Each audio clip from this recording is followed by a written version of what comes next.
Let's get into it now. A spoiler-free movie review of If from writer and director John Krasinski, who you would know from The Office. He's also directed movies like A Quiet Place. And this may surprise you, but I am not a kid. And you're going to ask, why is this 32-year-old going on about a kid's movie? Why is he so passionate about it? As a former kid, I hold these movies to a high regard, anything in the family and kid category, because really, childhood movies were my first love. They were all of our first loves. It was the reason I fell in love with movies initially. Later down the line, when I was probably like 16, 2007 was the year that really defined my love of not just movies, but quote unquote film, where I started to really develop my taste. And that was really what solidified me in wanting to watch and also discuss movies with other people. But there is a moment in time that you can't get back as a kid. And it's all those movies I remember from watching when I was 5 to 8, maybe even 10 years old, that have stuck with me over my lifetime, that I can go back to now as an adult and want to relive my childhood and experience that again. I have these great memories from great movies that I either went to see in theaters or watched on DVD. I think that is such an important time in kids' lives, and that is time you can't get back. So I don't want any movie to rob any kid of that experience. You can rip me off as an adult. You can sell me a bomb, I go watch a movie and I hate it. That's fine. I'm an adult, I can take it. But for a kid to go to a theater to experience something that they want to take them out of this world, or to help them understand maybe something that they can't learn from their parents, or they're struggling, maybe don't have a parent, a movie can do that, and a movie can be powerful in many ways. So that is why I hold these movies to such a high regard. I don't review these as a 32-year-old me. I review them, me as a kid sitting in that theater, but also taking the cues and the emotions that I feel in the theater. So that is just my little preface here. But what the movie is actually about, you have this girl named B who is going through a traumatic experience. She just lost her mom, and now her dad is in the hospital. And during these times, as she is interpreting all these emotions, she's 12 years old, she starts seeing other kids' imaginary friends. She has this ability to see them. No one else can see them. So it is her mission now throughout the movie to pair up these imaginary friends who no longer have kids to play with and find new kids for them so they can continue to live on. Kaylee Fleming plays B, who really dominated this movie. My favorite performance from a young actor, probably since Violet McGraw and Megan, who also carried that movie. I feel like we've gotten a little bit away from letting kids lead movies, and I feel like her performance in this surpassed Ryan Reynolds and even surpassed the A-list voice actors that were voicing all the characters in this movie. So what she is struggling with, even though she's 12 years old, she doesn't want to be called a kid because she's experienced life. She's experienced heartache and loss, and she acts so much more mature than she actually is. Meanwhile, in this time, her dad, John Krasinski, who's in the hospital, is doing all these really playful things to keep the spirit really light, to kind of keep her mind off of why he is actually there. She's like, Dad, stop doing that. I'm not a kid. I don't need you to coddle me.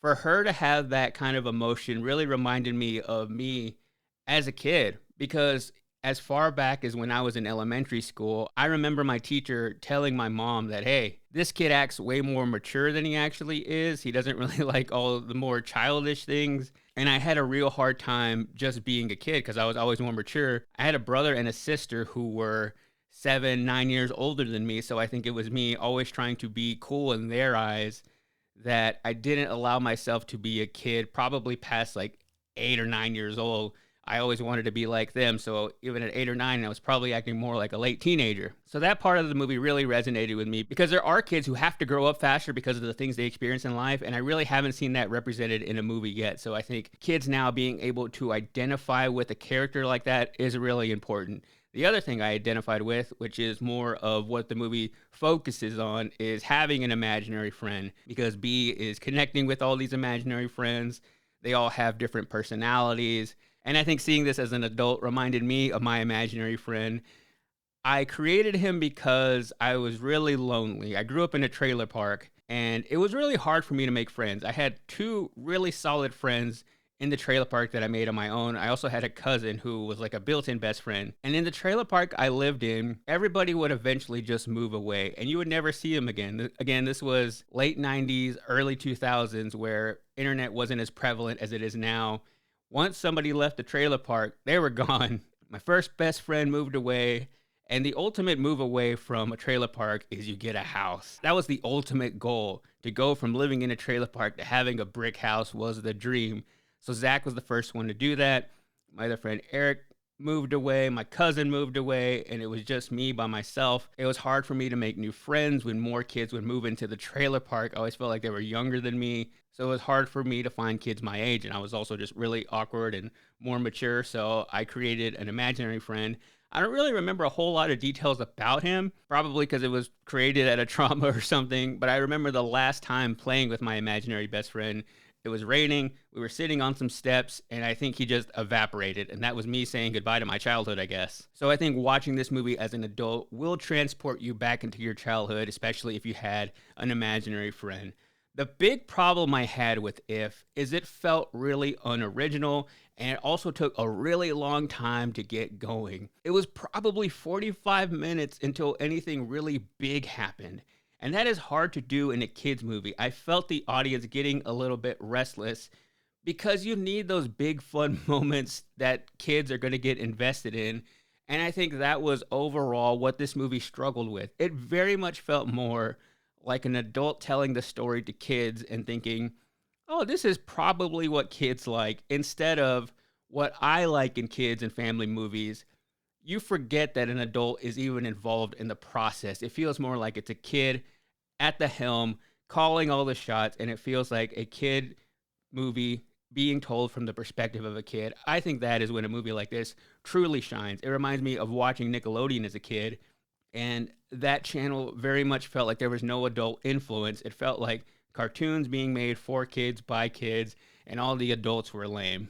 A little bit of that memory has been tarnished with Quiet on the Set now, but I'm choosing to remember just the animated shows and the really early Nickelodeon stuff. So overall, I felt like it was more of a movie made for adults. The overall message of the story was don't let yourself forget to be a kid. Don't be afraid to be a kid. And it felt like it would resonate more with adults watching it than it would kids. The characters themselves weren't really anything that you would grasp onto, aside from Steve Carell's character, who is the big purple character named Blue, which is a joke in the movie. All of the other characters are really forgettable. The movie comes to us from Paramount, which it almost felt like they were all placeholders for different characters they were going to use later on. Maybe the thought was, hey, we could use some characters that we have the rights to from Paramount. Maybe you throw a Ninja Turtle in there. But it all just felt like, hey, this isn't Minnie Mouse, this is Winnie Mouse. And overall, they were so forgettable that I don't think a kid is going to watch this movie and grasp onto one specific character. It just felt like all of the imaginary characters never really bonded or went through anything together and never created this big team effort. And another thing was, this movie felt inherently sad for no reason, which was another emotion hard to process. And I get not every kid's movie needs to be shining rainbows and fun all the time. I can respect a movie that goes on an emotional level to really teach kids that, hey, things get hard sometimes. Life is hard sometimes. You're going to feel sad, and it's okay. But even me watching this as an adult had me feeling pretty sad because they don't really have a lot of moments of triumph. It takes a very long time to get there, so it is a really high investment to get to feeling good. For me, it wasn't fully enjoyable until that last hour. But that being said, it was a really strong last hour. All of the movie really paid off in the third act, and it hit me in those emotional feels. And the thing about a movie like this, and really any movie, is you always remember how it left you feeling at the end. That last bit of emotion is so important because it can eclipse everything that came before it. If it leaves you feeling really warm and fuzzy inside and feeling good about life, and you leave that theater thinking, oh, I feel good now, you kind of forget that it was slow in the beginning and that it took a long time to get there because the payoff was so important. But another thing I also hold to a high standard when it comes to kids and family movies is rewatchability, because I think that is so important to go and see a movie in theaters and want to go and rewatch it more and more times. That is the sign of a true hit. I think this one is just going to really scrape by as being an overall mediocre movie that maybe we forget about. It doesn't really have any appeal to me that it's going to build a big franchise. Even with having a pretty soft opening of $35 million, isn't the best. And I think this movie is kind of right there in the middle of the road. And the characters themselves aren't really that appealing to sell this movie, which I think was the big struggle of the marketing of this movie. None of the characters feel unique to it. The story doesn't feel unique. It really feels like Toy Story 3 had a challenger situation with Brave Little Toaster and Inside Out, and somehow through that challenger situation, they had a Muppets baby. That is what this movie ended up being. It felt like it was doing an impression of another good kids movie, and the result of that was a mediocre kids movie. There weren't really funny moments throughout that I feel you really needed to win those younger kids over. There was maybe 2 or 3 times that I actually heard other people laugh, and one of those was a fart joke. That's the easiest thing you can do. Kung Fu Panda 4 did it. You throw a fart joke in there, and everybody is going to laugh.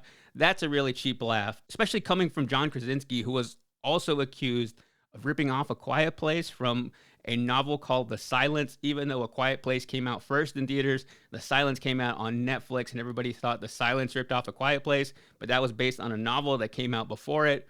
Not that The Silence was a good movie at all. Pretty terrible Netflix movie, but still, can he have an original idea? So overall for If, I give it 3.5 out of 5 big purple monsters.